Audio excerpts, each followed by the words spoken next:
Hello, I'm Zach from World of Game Design, and I'm going to teach you the One Ring 2nd Edition, published by Free League. This is a relatively new game, and a complex one, complete with its own unique system. You'll notice that it took a bit longer for me to crank out this video, and in part, that was because I wanted to get some actual playtime under my belt before I sold it to you. Well, now I've wrapped up a little campaign and am neck deep in the next one, so here we go. That said, let me throw in the caveat that I might not get everything perfectly right from a rules perspective, but I think I'll get close, and you can check out the comment section for any errata as we all gain experience.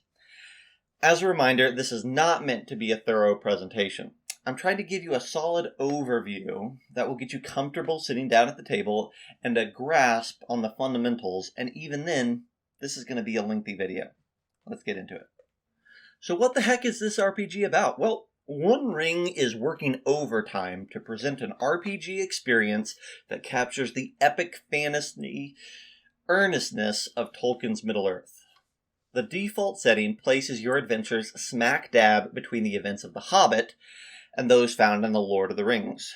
This gives you the opportunity to experience adventures that highlight the encroaching shadow and the key heroes that your group will already be familiar with. In fact, the game doesn't just suppose that you might interact with folks like Gandalf, Elrond, Galadriel, or Balin.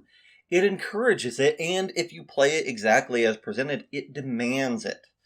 You're not meant so much to tell your own stories in the system as graft your tales onto the ends of those that have already been told. Perhaps you're exploring Moria as a scouting expedition for the dwarves of Erebor, or helping Aragorn and the other rangers defend the lands of Bree and the Shire from monsters invading down from the north. The game is also built around the idea of a fellowship. Your table is a fellowship, not an adventuring party. You have been tasked with noble purpose, and you are yourselves noble in mind and in calling. What's more, you're also united.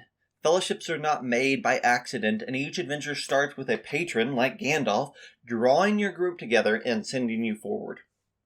From there on out, you have your quest. This presentation of familiar Middle-earth persons becoming patrons that offer noble quests and forge fellowships from earnest folks with higher callings ends up presenting a unique system for your gaming table. So that's the theme. Let's take a look at how that is accomplished.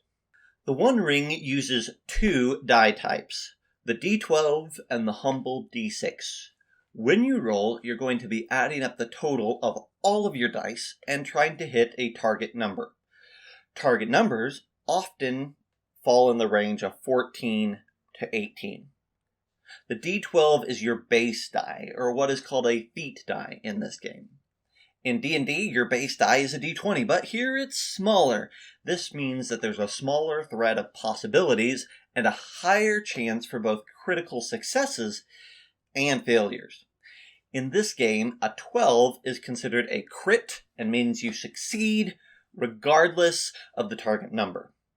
But an 11 is actually a critical failure and means you fail regardless of your actual total. D6s are called success dice and are added to D12s like modifiers. If you follow me so far, you'll notice that it will be almost impossible to succeed without critting in most situations unless you are accompanying your D12 roll with at least a couple D6s. A quick example might be that you roll 1d12 and then have modifiers that allow for an additional 3d6. That would give you a rough average of hitting a 17, as opposed to a rough average of 7 if you were just rolling the base d12 die. In addition, the d6s also bring the concept of degrees of success. Rolling a 6 on a d6 not only adds the value to your total result, but if you reach your target number, it also grants you greater success. For every 6 rolled on a d6, your successes become more impactful and gain actual mechanical benefits. There's a small list of ways d6s can increase your successes, outlined on page 19 of the core book. But as an example, you might choose to have your greater successes mean that you do things noiselessly, or faster, or with a wider influence. For the most part, that's the full extent of roles in the system. If you grasp the concept of the base D12, the modifier D6s, and the ideas around crits and degrees of success, you'll be in good shape moving forward. Now that we have the basics, let's see how that looks on the character sheet. And what does a character in One Ring actually even look like? In Dungeons & Dragons, you build a character by picking a background, a race, and a class. Not so in One Ring. Here you'll be picking a heroic culture, which is their term for race, and a calling, which is kinda similar to a class, but much smaller and with a different purpose. Their heroic cultures actually give more benefits and mechanics to your character than your calling will. This makes determining whether you want to be a elf from Linden, a Shire hobbit, a man of Bree, etc., a more impactful choice than pretty much anything else you'll pick as part of your journey. All cultures can take any of the callings, and callings are meant to represent what motivates your character and stirs them forward to greatness. You can have an elf with the treasure hunter calling just as easily as a hobbit, and you can have a hobbit with the champion calling just as easily as using a dwarf. There are some culture calling combinations that offer better meta symmetry, but everything can work and can work fine. Your culture will determine your base attribute stats, some of the skills you're proficient in, and give you a few other features. While your calling is just going to give you a couple more skill boosts and another minor feature. After you've picked those, you'll head over to page 46 to round out your character build with some extra skills and proficiencies. This is how you make your elf treasure hunter a unique elf treasure hunter. Also, part of character creation is selecting gear. You don't need to worry about how much anything costs. Can you imagine a man of Gondor trying to calculate if he can afford a spear? This is just the wrong setting for that sort of thing. But weapon and armor choices will directly influence what your character is up to in each fight. More on that in the combat section, but just kind of keep in mind that you can get whatever gear you want to start off with. Finally, every starting character will also pick an initial reward and virtue. Rewards are combat-related items that are more meaningful, powerful, or just better than the average. Think like Legolas's bow or Frodo's sword sting. They are items crafted by such skilled hands that they are touched by something akin to magic. Every character starts out with one of their choice. Virtues are basically feats. They are unique features that make your elf stand apart from other elves to an even greater degree. You might select the nimbleness virtue for your treasure hunter elf, or maybe you go a bit outside the box and snag the confidence virtue. All virtues and rewards have actual mechanical benefits, and a full list can be found starting on page 48. Heck, there's even virtues that are exclusive to specific cultures. Like if you want the stone hard virtue, you'll need to be a dwarf from the line of Durin. Alright, enough of that. Let's look at the character sheet. Starting on the top left, we have spots to drop a bunch of little things tied to your calling and culture. The big note here is in the features section. Features are keyword descriptions that are tied to your culture and calling, and you'll pick from specific lists. These words describe your character. If you play out these features in skill checks and in combat, you get an extra D6 per feature used. This is a great way to encourage character immersion while at the same time making it more likely that you will succeed. Notice also here that you have a spot for your patron, like we mentioned earlier, as well as additional roleplay aspects, like aspects of shadow and flaws that you might pick up during your journeys. From there, let's take a gander at your core attributes. Each character has the same 3 attributes: strength, heart, and wits. Each attribute also has an accompanying set of 6 skills. Strength is a mark of your physique and physical charisma, and is used for weapon attacks and calculating your health. Heart determines your capacity for emotion, empathy, and enthusiasm, and also determines your hope score, which we'll talk about later. Wits tells us how clever and attentive you will be, and also boosts your parry rating, which is kind of like your armor class in D&D. So having a high amount of wits is going to make you harder to hit. How good you are at each attribute is marked by your rating. Your ratings vary from 2 to 6 and are somewhat determined by your chosen culture. As an example, dwarves typically have a higher rating in strength and a slightly lower rating in heart. Your rating also directly affects your personal target number for related roles. Now, in D&D, you don't set the DC of a check or a skill challenge or whatever. Your DM does. But that's not true here. You'll know the exact number you're trying to achieve every time you roll before you roll. Everyone might be asked to make a strength test, but each person will roll against their own target number. Hit it or roll higher, you've got yourself a success. You calculate your target number by subtracting your rating from 20. In this example, 20 minus 6 is 14. So your target number is 14. It'll be 14 for every check that you ever make with strength. Underneath that are your skills. The pips next to each skill tell you how many d6s you get to roll by default for a given check. Making a craft test, you'll need to hit a 14, and you'll get your base d12 plus 2d6 in order to achieve it. Add in some descriptive flavor about your craftsmanship, and you could get another d6 for your cunning feature.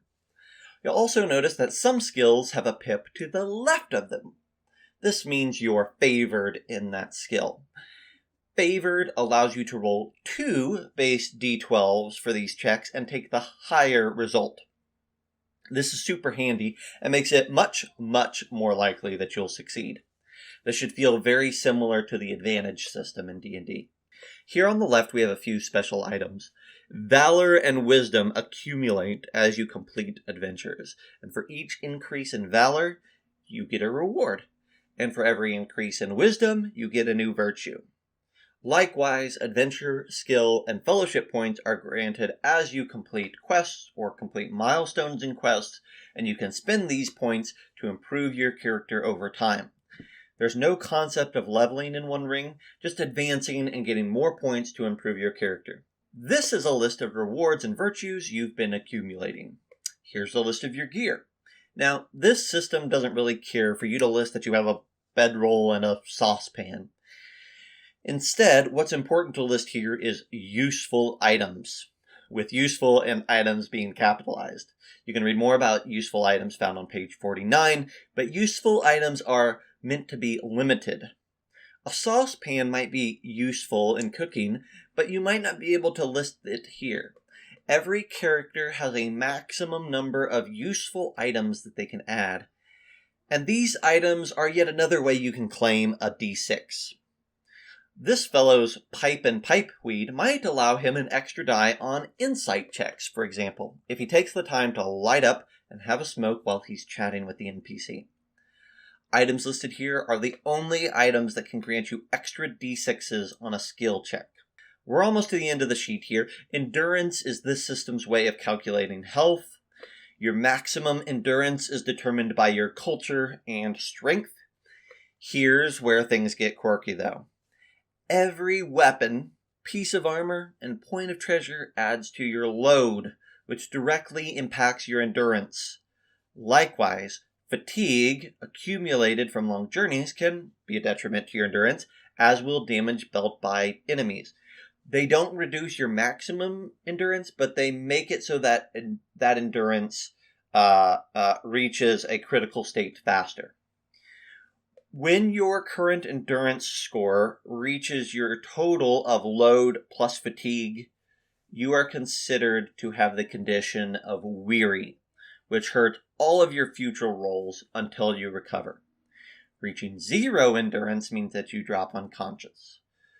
So while you might imagine it to be cool to have heavy armor and a helm, 2 shields, a bow, and a spear, and a longsword, You'll quickly come to the realization that you're going to get weary in very short order because your load plus fatigue number is very close to your maximum endurance.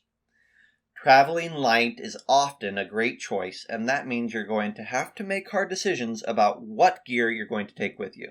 Yes, there might be a situation where you want to use your bow instead of your sword in these tunnels that you're exploring, but is it really worth the extra blow to your endurance? That's going to be up to you.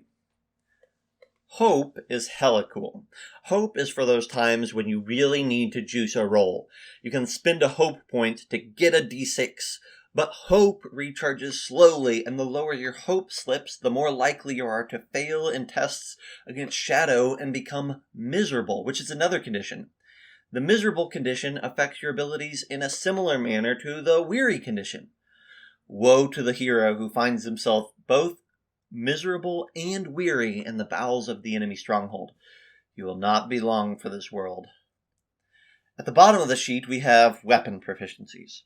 All weapon tests are strength tests, with a boost of d6s equal to the number of pips that you have for that weapon type. We'll cover more on this in the next section. Speaking of which, we're in the final stages of our tutorial. This is the spot where we cover the trio of systems One Ring refers to as adventuring phases. Combat, councils, and journeys round out the phases of a fellowship.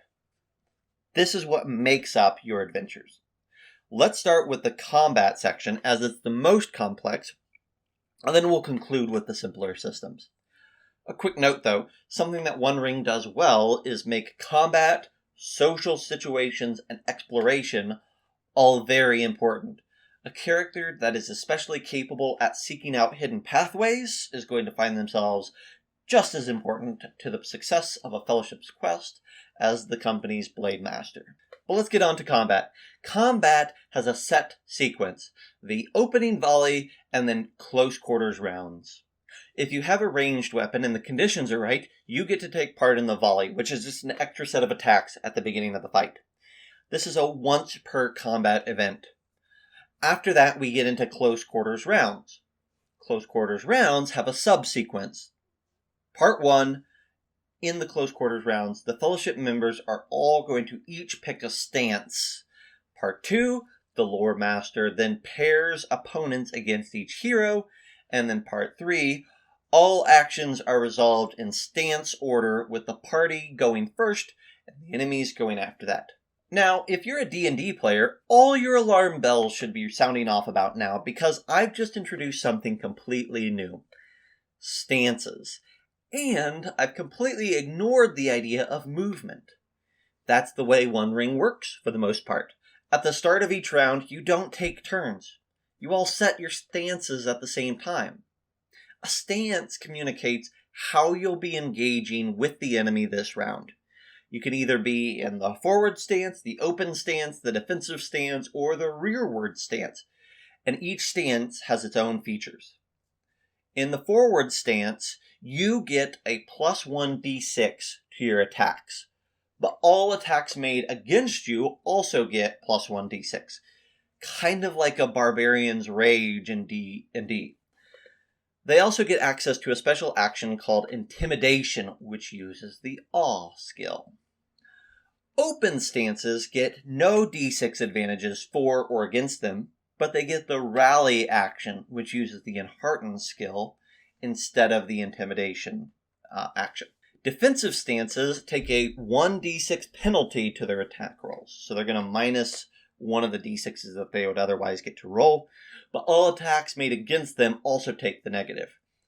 They also get the Protect Companion action, which uses the Battle skill. Rearward stances are the only stance that uses ranged attacks or ranged weapons, and only 1 or 2 members of your fellowship may be in this stance at a time. Rearward means you can use a ranged weapon and can only be attacked by opponents using ranged weapons. Also, you can use the Scan action or the Scan skill to implement the Prepare Shot action. So everyone picks their stance, then the lore master engages each character with a collection of enemies.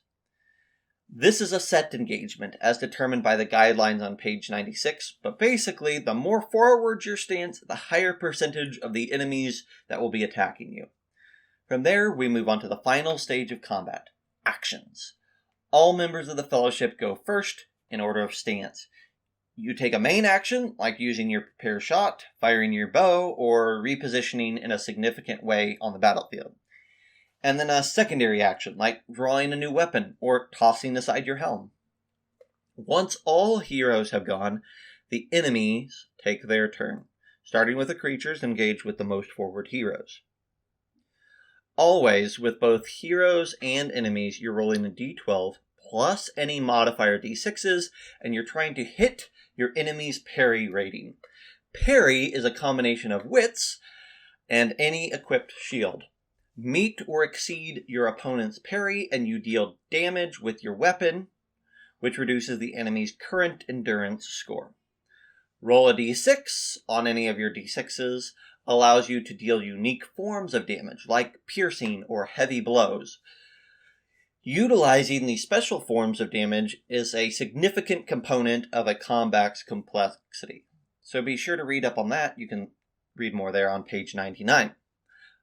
A quick side note, non-shield armor like helms and mail does not affect your parry rating, but it protects you from various forms of special damage like piercing or heavy blows. So you're going to always see a benefit of having a shield, but you'll only see benefit of heavier and heavier armor or helms as your enemies get those extra special greater successes. Once all combatants have taken their turn, we'll move back to the start of the stage, and everyone re-chooses their stances before moving through the whole process again. Now, before we move on, here's a quick, cool note on how intricate and lovely this system is. Remember how we talked about how your gear determines your load, which affects at what point you've lost enough endurance to become weary? Well, this is also why you might choose to do something crazy like toss aside your helm in the middle of a battle. You see, removing a helm, or otherwise casting aside weapons, treasure, or armor, has an immediate effect. Your load lightens. Now you can drop lower in endurance before becoming weary. Have you already dropped into weary? Maybe casting aside your helm and your shield allows you to come back into the safe zone and get rid of those negative modifiers. And you can do that as your fast action. It doesn't take your full round. All this makes for a very cinematic and epic theme to your combat, but it comes at the cost of losing both grid-based movement and some rule of cool opportunities. In reality, stances really make for a rigid combat system that struggles to allow for unique ways of approaching situations. This is not a system for freewheeling antics. Imagine those fights in Balin's Tomb or Weathertop. Picture yourself in a skirmish against a ruthless enemy with no mercy, back to back with your allies, implementing coordinated attacks where everyone has a role to play. That's what you'll be creating, less so the pell-mell chaos of a ragtag troubadour band. Whew. Okay, let's move on to councils, which are really just a simple system for use in important, let me underline, important social encounters. The game, though, puts a focus on these councils and encourages each adventure to have at least one or two, usually at the start and midpoints of the adventures. Councils always require an official, formal gathering where decisions must be made and the stakes are high. The Fellowship must start by presenting their request, and the lore master then sets a resistance rating based on the reasonableness of said request. The more reasonable the request, the easier it will be to achieve. From there, the sequence moves into introduction, where the spokesperson of the group, usually a character with high marks in awe, courtesy, or riddle skills, presents the group. They will make a test to see how much time the party will have to complete the last and final stage, interactions. In interactions, party members will take turns attempting skill tests to accumulate successes within the presented timeline. This is kind of like a skill challenge. The number of needed successes depends upon the determined resistance rating, that's set by the lore master, and the amount of time they have to reach those successes, which was determined by the level of success of their introduction. If they fail a council, their request might be denied, or worse, if they succeed, they are rewarded with their request. The final portion of the adventuring phases, after combat and council, is journeys. This is time to and from your destinations. This is absolutely one of the most interesting parts of the system, but it also is secretly one of the sections that can quickly spell ruin to your company. Let's dive in real quick, and then we can start wrapping this system up. Journeys require the participation of the whole group, and everyone's going to take up a role that persists throughout your travels. All roles will be making skill checks to determine A, how quickly you reach your destination, B, what happens along the way, and C, how much fatigue you accumulate. Remember, fatigue directly affects your endurance. So taking a lot of fatigue while on the road is equivalent to reducing your health before you even start swinging your sword. Basically, you pick a path, assign the roles, and then you move along the chosen path as best you can. Alright, so let's talk about those roles. One of you is going to be the guide. The guide is responsible for making travel skill checks. These checks and their relative success or failure will determine how long the party's journey takes and how frequently other members of the company will need to make additional checks. Every other member will either be a hunter, making hunting skill checks, a lookout, making awareness checks, or scouts, making explore checks. Alright, side note here. Look at how many of the skills we've talked about so far in our how to play video. Almost all these skills have super important, meaningful roles to play within your game. Alright, so success in these journey checks may grant benefits like recharging hope or shortening your travel, while failure is going to give you shadow points and maybe a healthy dose of fatigue. That's the long and short of journeys. Not too difficult, but incredibly important. In a way, the success level of your journey helps determine the difficulty level of your final destination. There's an enormous amount of stakes to be had here, and I love it. Oh, hey, there's also another phase form called fellowship phases, which is the downtime spent in between adventures where you recover and improve. But we'll save that for another time. I think we covered enough for now, and that's a really simple thing that you can figure out on the fly. I know that was a healthy dose of new material for you, and I'm sure it can be overwhelming at times. But I think if you feel like you can grasp a chunk of what's been presented here, you'll be in good shape when you sit down at your gaming table. That's it, folks. That's the video. I hope you enjoyed it. Middle-earth means a lot to me. It had an enormous impact on my childhood, and I get the chills every time I have the opportunity to dive into this world. My hope is that this video makes that much easier for you to get the same enjoyment that I'm getting out of this game. If you like this video, consider subscribing to our channel. We have a lot of great content and different playlists all centered around getting you into more RPGs and making those games better. We also have a podcast. It's called Geeks Can't, and it features myself and a couple of my Yahoo Game Master friends chatting about topics that came up at our tables, Kickstarters, RPG news, and interviewing creators by the dozens. So go give us a listen if podcasts are your thing. It's also recorded live right over on Twitch every week. You can expect a video like this about a different system every few weeks approximately. Until then, we'll see you next time.